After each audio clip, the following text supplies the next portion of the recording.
Olá, vamos dar início à nossa aula de termometria.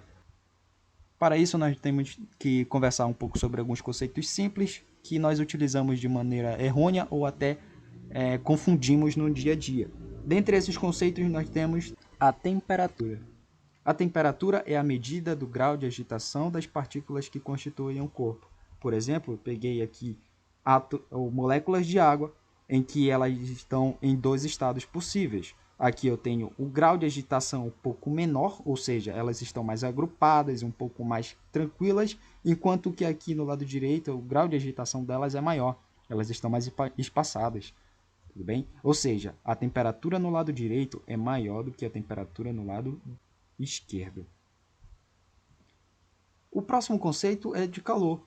Calor é a energia que se transfere de um corpo para outro quando entre eles existia uma diferença de temperatura até atingir o equilíbrio térmico, ou seja, temperaturas iguais. O que significa isso? Bom, se você tem dois corpos com temperaturas diferentes, temperatura A e temperatura B, você aproxima ele ou até mesmo coloca eles em contato. O que vai acontecer?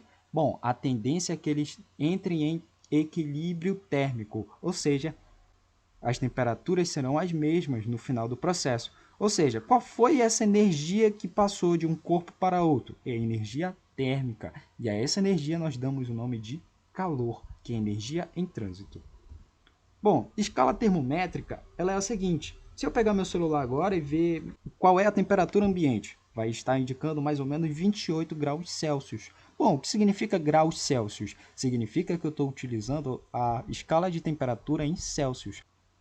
Mas existe só ela? Não, não existe só ela. Existem várias outras. Mas ela está entre as principais escalas termométricas. Junto a ela vem a escala Kelvin e a escala Fahrenheit, que nós estudaremos agora. Bom, escala Celsius eu acabei de falar, ela é mais comum tanto para o nosso dia a dia aqui no Brasil quanto para outros países. Tudo bem? Ela foi criada no século XVIII pelo sueco Anders Celsius e possui 100 intervalos, ou seja, ela vai de 0 a 100. Ela tem 100 divisões e graças a isso nós chamamos de escala centígrada. A escala Fahrenheit ela é um pouco diferente. Ela foi criada pelo alemão Daniel Fahrenheit. Essa escala ela é mais utilizada por países de língua inglesa, por exemplo, Estados Unidos. Bom, essa escala é um pouco diferente da escala Celsius. Essa escala aqui não adota 100 graduações. Em vez disso, ela adota 180 intervalos, ou seja, 180 graduações. Então, por isso, nós não podemos dizer que há uma escala centígrada. A próxima escala é a escala Kelvin. A escala foi construída pelo irlandês William Thomson, conhecido como Lord Kelvin. Essa escala ela foi desenvolvida com base na mínima temperatura existente possível, ou seja, o zero absoluto. O que significa zero absoluto? Significa que aquela partícula, o grau de agitação dela vai ser pequeno o suficiente para nós considerarmos como nulo, ou seja, ela estaria completamente parada e a temperatura dela estaria extremamente baixa. Então, a esse ponto nós chamamos de zero absoluto, ou seja, 0 Kelvin.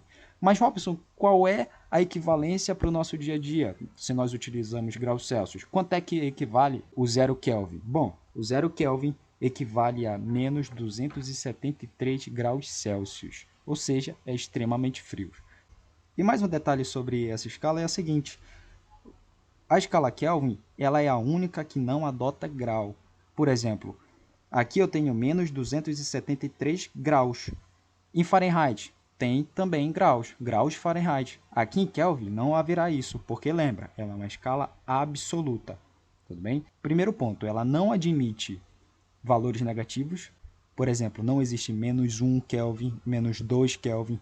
A tendência é de que vá desde o zero absoluto até limites superiores, valores maiores, de 10 Kelvin, 20 Kelvin, 273 Kelvin e assim por diante. Bom, aqui eu tenho as escalas, a comparação entre as escalas. Então, aqui Celsius indo de 0 a 100, Fahrenheit de 32 a 212, Kelvin de 273 a 373. Agora considere que você vai viajar daqui do Brasil para o exterior, por exemplo, Estados Unidos. Lá nos Estados Unidos, como eu falei, O mais comum é utilizar em Fahrenheit, graus Fahrenheit, só que você precisa fazer a conversão de graus Celsius para graus Fahrenheit.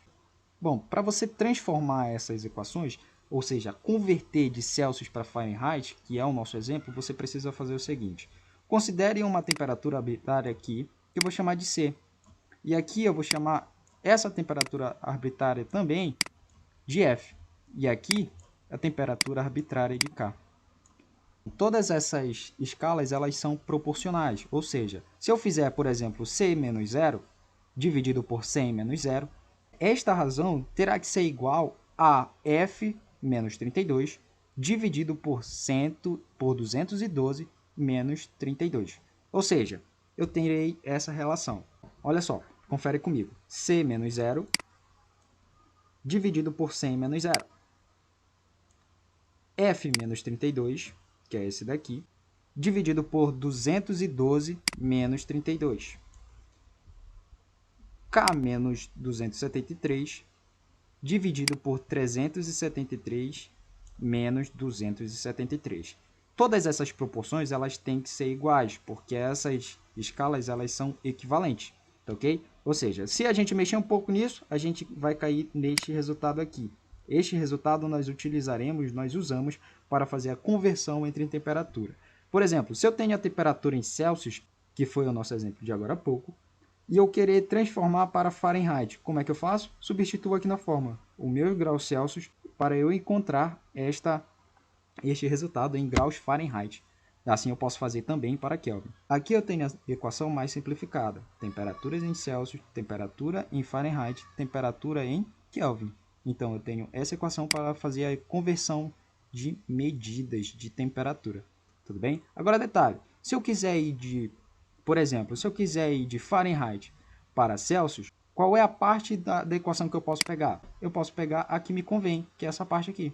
Agora, se eu quiser transformar de Fahrenheit para Kelvin, como é que eu faço? Eu pego o que me convém. Eu pego esse lado e desse lado. E simplesmente anulo o lado esquerdo. Ou seja, estas igualdades me dão a liberdade de fazer isso. Bom, aqui eu peguei um exemplo para a gente converter 113 Fahrenheit para graus Celsius. Lembra que eu falei, eu posso pegar daqui o que me convém. Se eu tenho graus Fahrenheit e eu quero agora temperatura em Celsius, eu posso simplesmente pegar este lado da equação. Então eu vou usar TC dividido por 5 igual a TF menos 32 dividido por 9. Então, ficaria desta forma. TC dividido por 5 igual a TF menos 32 dividido por 9. Bom, e se aqui está em Fahrenheit, eu vou substituir aqui em Fahrenheit. Mas eu quero converter esse valor para Celsius. Como é que eu faço? Eu vou manter esse TC aqui, que é a temperatura em Celsius. Se eu substituir 113 graus Fahrenheit aqui, fica desta forma. Então, fica TC dividido por 5 igual a 113, que é a temperatura em Fahrenheit, menos 32, dividido por 9. Resolvendo esse lado da equação, nós temos a seguinte expressão, que a temperatura em Celsius dividido por 5 vai ser igual a 81 dividido por 9. Mas quanto é 81 dividido por 9? 9. Então, o resultado, TC dividido por 5 igual a 9. Se eu passar multiplicando o 5 para cá, o resultado cai em que a temperatura em Celsius será 45 graus Celsius. Ou seja, 113 graus Fahrenheit equivale a 45 graus Celsius. Ok? Então, gente, esta foi a nossa aula de hoje. Qualquer dúvida, vocês podem entrar em contato e até a próxima.